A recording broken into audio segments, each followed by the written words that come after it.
Okay, it's time. I think we should start. Okay, great. So welcome everyone to today's session. This is ELN, the e-learning network, and this is our live session on the Level 4 External Quality Assurance, where we'll be going over a brief overview of the qualification, regarding what is external quality assurance and the kind of jobs that you can do with it. We will be covering the qualification entry requirements, as well as giving you an overview of what the units contain. Obviously, a lot of the questions that we get around this time are related to COVID-19, and with different businesses being at different stages of the lockdown, people are anxious about how they will get assessed. So we'll definitely cover that. And obviously at the end, of course, we do want interaction from you throughout the session. So please keep writing your questions in the chat. However, I will try and answer as many questions as I can, but I will be opening the floor to Mark and sending your questions over to him at the end. So Mark Breslin is with us today. Thank you, Mark, for being here. He is ELN's training manager, as well as being one of our most highly rated tutors.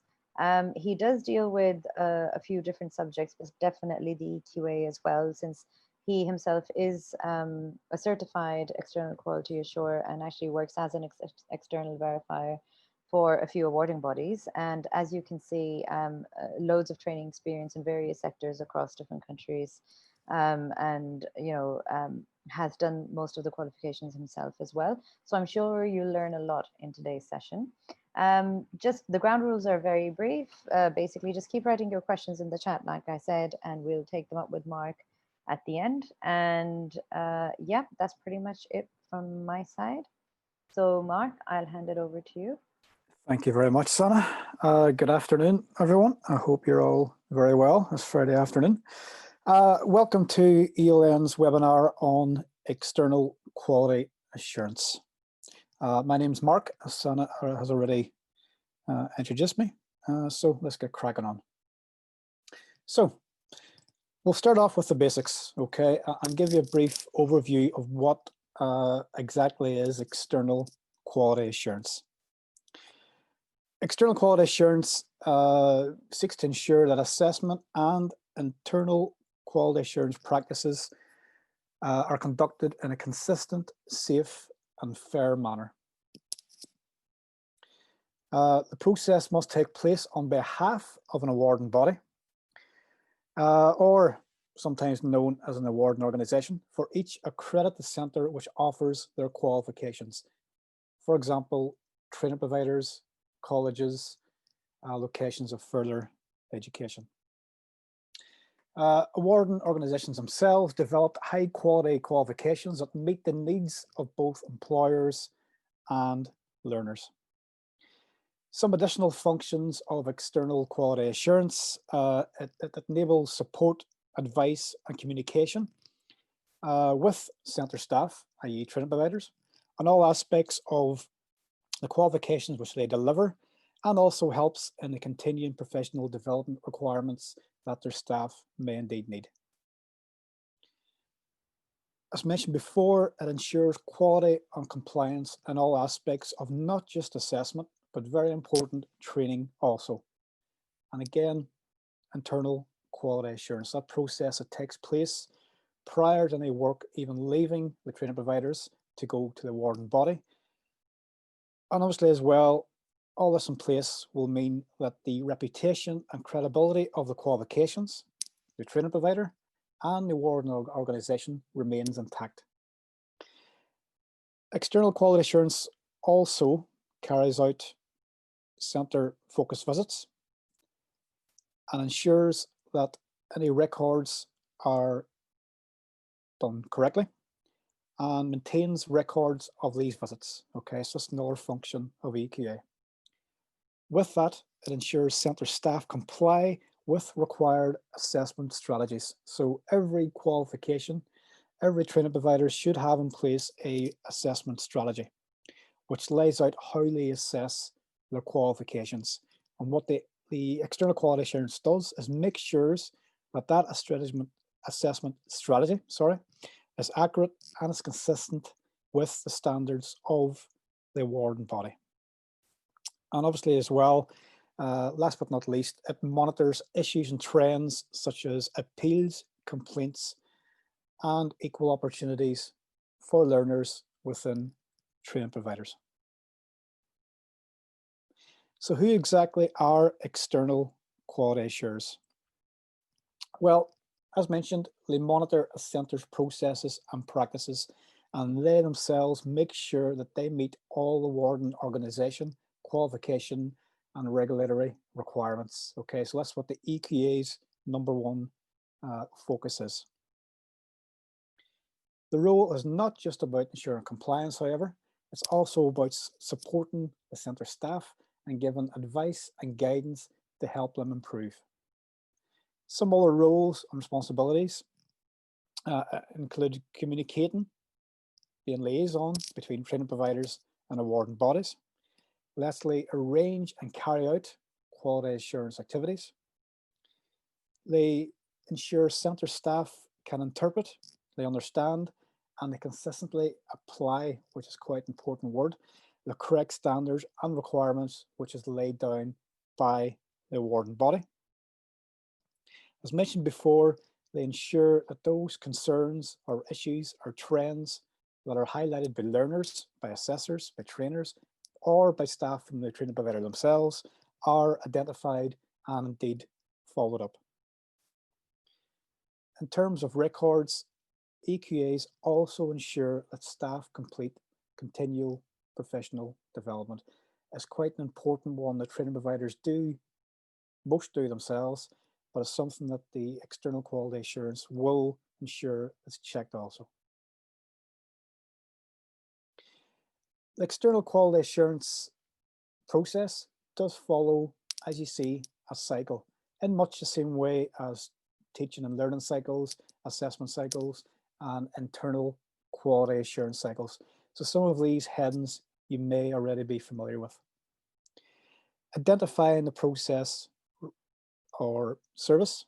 Okay, so again, this is where the external quality assurer will identify what is to be quality assured and also why. The planning, the EQA will ensure a sample plan is devised and will obviously make arrangements with training providers, with centres to ensure that they're monitored on dates and times that suit them.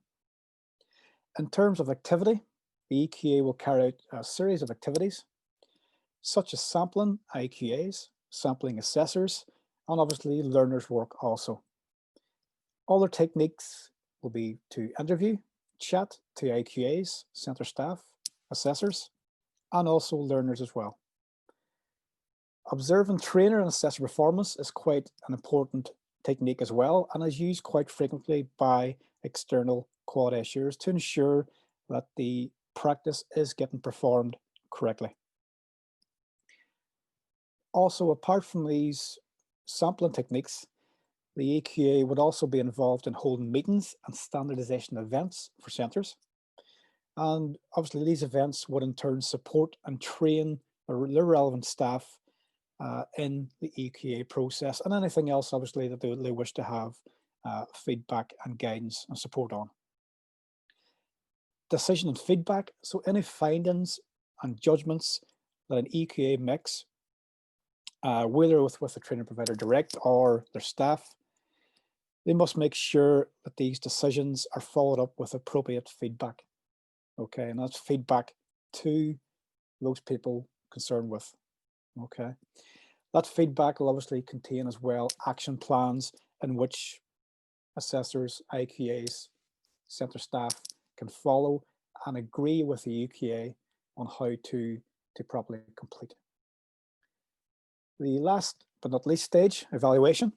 This is where the whole EQA process is evaluated to determine what could be improved the next time around. And really, for an EQA, this is a self-evaluation of sorts because they may well pick up on something that they've completed during a particular activity, which maybe they think themselves could be improved upon the next time around. Or if something they've missed, again, it could be something within the plan and procedure they've maybe skipped. Again, as an example, self-evaluation is always good across all levels of assessment, internal quality assurance, teaching. Obviously, this cycle depends a lot on what the subject you yourself as an EQA will actually be quality assuring, okay? But almost all the time, an EQA would follow this particular cycle. So, qualification entry requirements. You need to be aged 19 or over. You need to have a reasonable command of English, Maths, and information communication technology. Be prepared to study in your own time, i.e. reading, research, and completing assessment activities. And very importantly, be qualified and have experience working as an IQA for approximately 2 to 3 years. And again, I'll just highlight the final point here, folks. It's quite an important one for you to be understand to be a competent external quality verifier. You need to have that base understanding of what and how it is to work as an external quality assurer. It's quite important. You can't just make the jump from assessor into the EQA shoes. It's not that simple, I'm afraid. That it does take a bit of experience, especially when you complete visits and sampling activities. That experience will then kick in to ensure that you obviously do your job professionally and you know, as much as possible. The suite of external quality assurance qualifications have 3 units. Okay. Unit 1 is the award and understanding the principles and practices of external quality assurance. And this, as I mentioned previously, is only suitable for experienced IQAs who want to develop their understanding of external quality assurance. And it is a stepping stone, a springboard, if you like, into EQA practice. This qualification carries a total of 6 credits with an approximate total qualification time of 60 hours. And TQT, or total qualification time, basically means the average time that a learner is expected to be able to complete the qualification in. Unit 2 is the award in external quality assurance. Now this is in connection obviously with Unit 1. You need to have Unit 1 before you can complete Unit 2. This qualification is suitable if you quality assure already, okay, so you're an experienced internal quality assurer, and you've got access to at least 2 other centres who belong to an awarding body. So again, obviously you need to have the approval of an awarding body to be able to plan, deliver, and give subsequent feedback to training providers from the perspective of a awarding body. It's not something you can just go and do. You need to be part of an awarding body. I just need to sort of clarify that. And in Unit 3, and again, much the same as the IQA suite of qualifications, this is all about leading external quality assurance. And again, this is for someone quite senior within an awarding organization who would be responsible for more than 2 EQAs. Okay.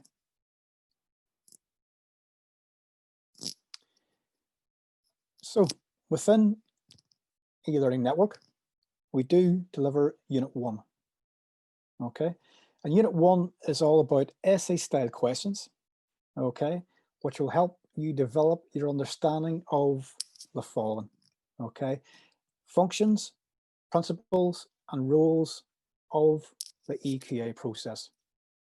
The planning, how to externally evaluate, how to externally maintain and improve the quality assessment, how to maintain information relevant to external quality assurance, and finally, legal and good practice requirements within external quality assurance.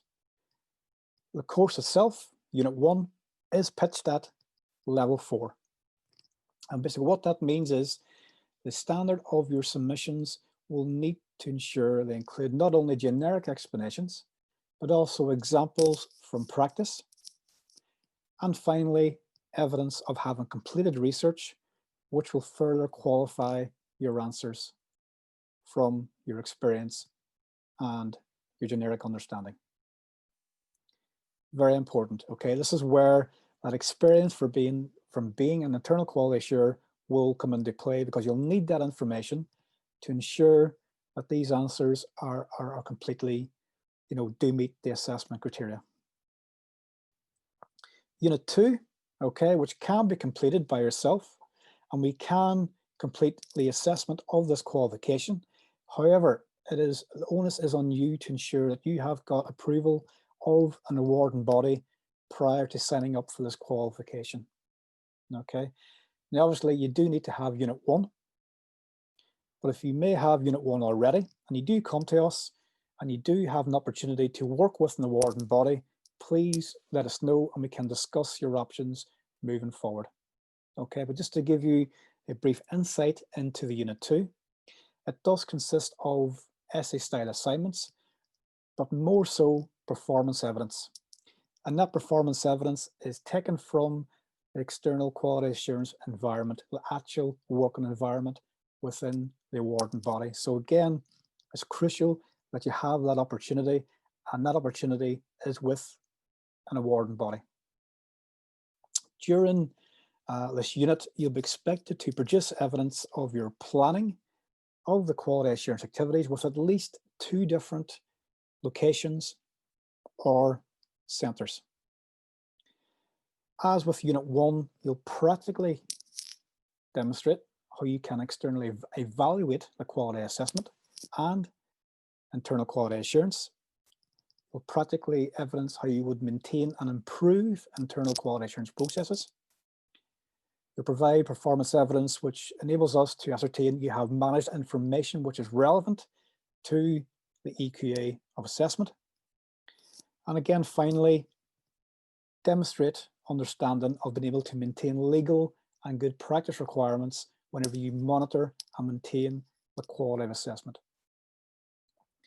Now, Unit 2, as I mentioned before, is quite in depth, and it does take quite a lot of evidence to ensure that you're ticking all the boxes for the assessment criteria. But again, if you've got the awarding body approval, please get in touch and we can chat more about the specific requirements for this unit.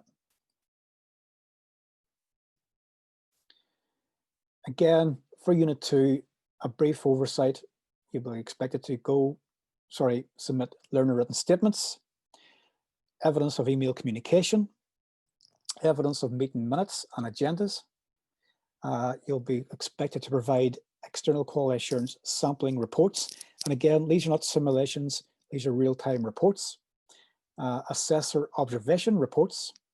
This is where your assessor, as in ELN, would observe you completing EQA activities. Other types of evidence would include witness testimonies, professional discussions, and audio and video evidence. So you can see there is quite a wide range of evidence which you can use to evidence the fact you've done the sampling for Unit 2. Moving on to COVID-19. Okay, so COVID-19, as we all know, has impacted quite a lot all our daily lives, okay, and no less within the education world also. The good news for those who want to study external quality assurance, Unit 1, no impact whatsoever. Okay, so you can complete the assignments, no issue at all. In terms of Unit 2, okay, and again, performance evidence is the main requirement. What we would ask you to do is arrange a call with ourselves and we can discuss the opportunities that you may have to complete remote performance evidence, okay? Just bear in mind, at the minute, you will have limited opportunities, okay? Even though awarding bodies are still functioning, okay? There may be limited opportunities to complete the performance evidence criteria at the minute. But again, this changes. But I said, anybody, we have got a question and answer session at the end of this webinar. So please fire away any questions that you want regarding this, and we can do our best to answer. Beyond your qualifications. So what if you complete your Unit 1 external quality assurance course? What it will do, it will enhance your understanding of the principles and practices of external quality assurance. Quite an obvious one, I know, but a lot of people, a lot of training providers have got a feeling of sudden panic whenever they get that email into the inbox to say there's going to be an external quality assurance visit, even though perhaps they've been booked for months. People start panicking. They think the EQA is going to come in and point out all the bad things and bad practices and point fingers. It's not that case at all, okay?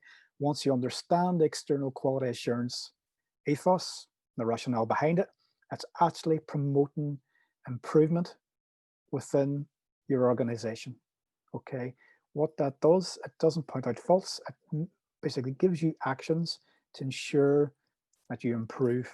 That's the reason behind it. It's not to point faults, it's to improve your current processes and procedures. Secondly, it can improve the working relationship with your organization's EQA. So anybody out there who does work for a training provider, they will have a relationship with their external quality assurer who would visit perhaps once, twice a year.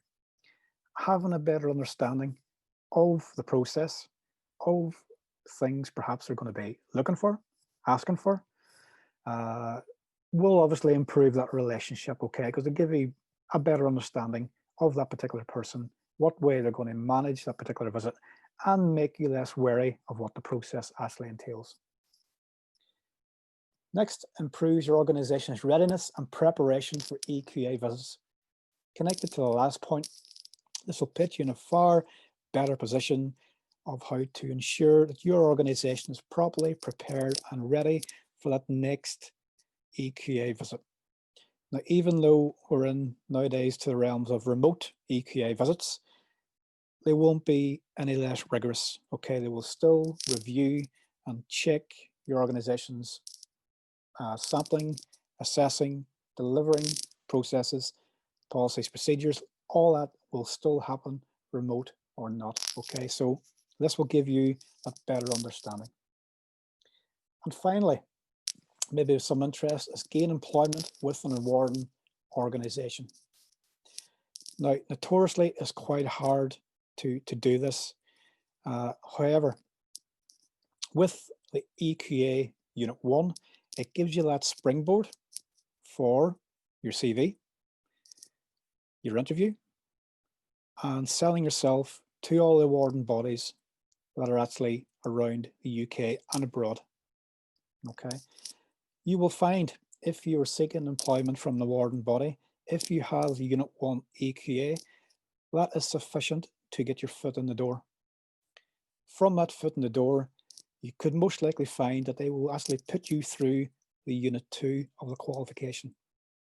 Some don't, some do, but certainly the Unit 1 is certainly a springboard into the external quality assurance line of work, okay? And thank you very much indeed, folks, for listening to the webinar. And I'll now hand back to Sana for any questions that you may have. Hi, Mark. Thank you very much for that informative session. There was a lot of information there. Folks, keep typing your questions in the chat if you have any. So, Mark, I have a couple of questions here sent in by some attendees. Does my awarding body have to be regulated by OFQUAL?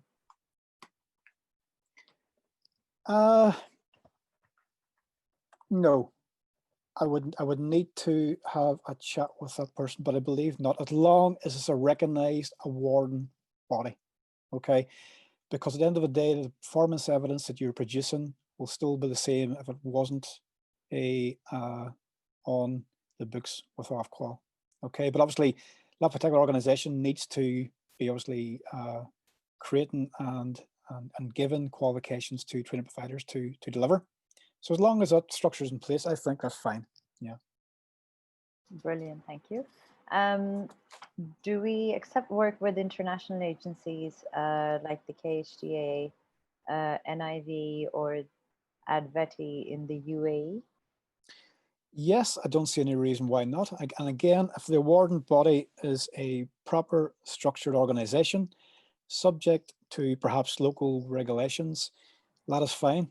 You know, that is fine, because again, the evidence from that will be the same as per a organization within the UK. Okay, if it's on a different sort of framework, that's fine. But again, I hasten to add that our due diligence on these matters will also be completed as well. Okay, excellent. Somebody has just asked, I have realized I need to do the IQA qualification first. Will you be doing a webinar for that? We have completed a webinar for IQA. I do believe we may be doing another one soon again. But if that particular person would like to schedule a call with me, I can talk them through the qualification prior to registration, no problem at all, and let them know exactly what's expected. If that's okay. Yeah, I'm just looking at the schedule. I think we don't have any coming up, but there definitely is. Okay, while you answer the next question, I'll post a link to the YouTube video of the previous IQA session. I hope that would help. And that way you can just watch it at your own pace and get answers to your questions. And if there are any other questions, then you can always send them in, to info@eln.io. I'll tap that in the message as well, just so that you can get your questions answered or schedule a call with Mark or any of the other tutors. Brilliant, thank you.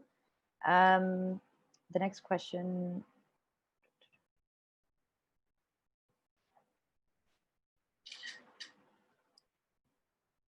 Okay, sorry. I got stuck between screens. I don't have the IQA qualification, but I've worked as an intern verifier for many years. Can I qualify for this qualification, for the EQA qualification? It's a prerequisite, I'm afraid, to be qualified. Now, even though you've got the experience, you still need the qualification, I'm afraid.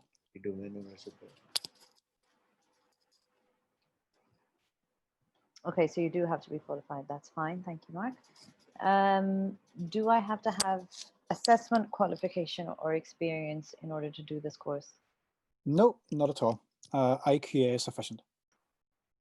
Okay, brilliant. Do you currently offer the third unit for the lead EQA? No, we don't at all. There's no requirement. Very few people be in that position. And again, I hasten to add, you need to be in that position as a lead EQA within an awarding body to actually go for that. Yeah, I'd imagine that somebody wanting to do that would actually be employed by an awarding body. So most likely the awarding body would run that course, surely. Exactly. Yeah, they would deliver it themselves. Yeah. Okay. Thank you for that, Mark. I'm working as a trainee, so may not be able to get direct communication evidence with the centers. Is that a problem? I'm not exactly. If this is regards to Unit 2, you have to have direct contact with the centers. It's I'm assuming this is. I think maybe they're saying that they're a trainee, so they're working under somebody else, or I don't know, maybe. Oh, sorry. Okay. If this is because you're working already with an awarding body, that type of evidence, it need to be countersigned perhaps, but you're certainly you need to have hands-on performing evidence of doing it. You cannot obviously claim for the qualification of someone else's planning and delivery. Your print still needs to be on it as well, I'm afraid. Fair enough, that makes sense. Okay. Whoops. IQA. That's me. Sorry, I was looking for the IQA session while you were talking. Sorry about that. I guess I found it, didn't I? Okay, so the next question is, can I submit evidence of a desktop review, or does it have to be a physical visit? No, I mean, the Unit 2, you're talking 2 physical visits, and it's not just desktop reviews. It's 2 physical visits as it stands at the minute. On top of those physical visits, you do the sampling. It's very much different from EQA. It's not just a matter of within a centre. There's a lot more to it in the planning and the doing phase. So no, getting back to where it was, 2 observation visits, and also the sampling, desktop sampling as well. Now, some awarding bodies will require you to do more than 2, okay? Because bear in mind that they're going to be taking you on risk as a trainee EQA. And this gets back to the regulated awarding bodies. It needs to be, you need to ensure that the awarding body is a recognised awarding body within a particular environment, is just fully functioning, full organisational structure, and all these things would be checked by ourselves prior to registering in one with Unit 2, obviously. Okay, thank you. I mean, just one question that occurred to me, Mark, was that they mentioned a physical visit, and you talked about that as well. But I know that a lot of even our ELN visits are being conducted remotely. So, you know, I mean, by physical visit, you mean like those remote visits can count? Yeah, I mean, there's no, on the Education and Training Foundation guidance, there's been no direction given on external quality assurance. So strictly speaking, the guidance at the minute, the requirements for EQA is still, as far as I'm aware, physical visits. Now, if you're in a position where you are working for an awarding body, we would need to have a chat and see how you can meet the requirements remotely. Okay, but that's still, you know, we can look at that, you know, but certainly that can be perhaps adapted or taken into special consideration by our awarding body who would be awarding a qualification prior to giving any thumbs up. Okay. And folks, if at any point, you know, you want to ask a question again, or you're not clear, or, you know, whatever it is, you can feel free to ask it again. Yeah, can I RPL my experience if I already have been doing some EQA work previously?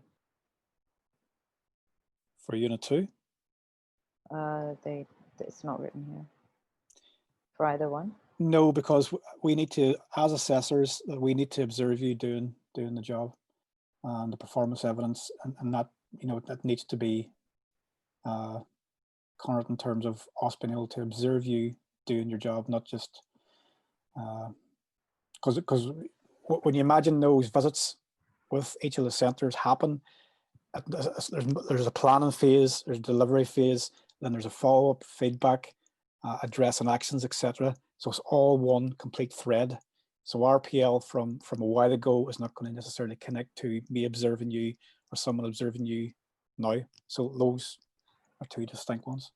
But again, it's something, you know, everyone's case-by-case basis. We can have a discussion on it and go from there, you know. Okay, brilliant. Thank you, Mark. And the final question that I have today is this qualification sufficient for working in Scotland? Oh yeah, yeah. That's across the whole UK and abroad. Yeah. Brilliant. Yeah, because I know that we do qualify people abroad outside of the UK. Yeah. Wonderful. Okay, so those are all the questions I have for today. I'm just going to double check if the panelists have any final questions. No, I think that's pretty much it, I think. So if anyone else does not have any further questions, then we'll just, I guess, tie up the session. Okay, brilliant. I think that's pretty much it. So thank you, folks, for your attendance and for sending in your questions, some before and some during the session. And I hope that it was helpful and that we, you know, answered your questions according to your kind of, you know, that you understood and that we answered it correctly according to what you wanted to ask. Otherwise, you can always, I've typed it into the chat, so you can always email info@eln.io. And set up a conversation with Mark if needed, or I mean, the customer services team are great and they can handle most of your inquiries as well. Just before we let you go, just wanted to remind you, keep an eye out for the 25% off discount code that you get after the session ends. You will get an email in your inbox. I think it contains a link to the recording to this session in case you need to watch it again. And yeah, so it'll have our contact details and also the discount code. And just to add, I think relevant to Lucy, the discount code actually is for all courses, you know, across the website. So even if, for example, you decide that, okay, you need an IQA course as well now in order to do the EQA, so it would count for all the courses that you would need to buy. So a wonderful opportunity to do that. So thank you, Mark, for you know, for all the information, for answering all the questions clearly and clarifying everything. And thank you again to all the panelists, and great session. And I wish you all a wonderful weekend. Stay safe. Thank you, Sana. Bye-bye. Thank you. Bye.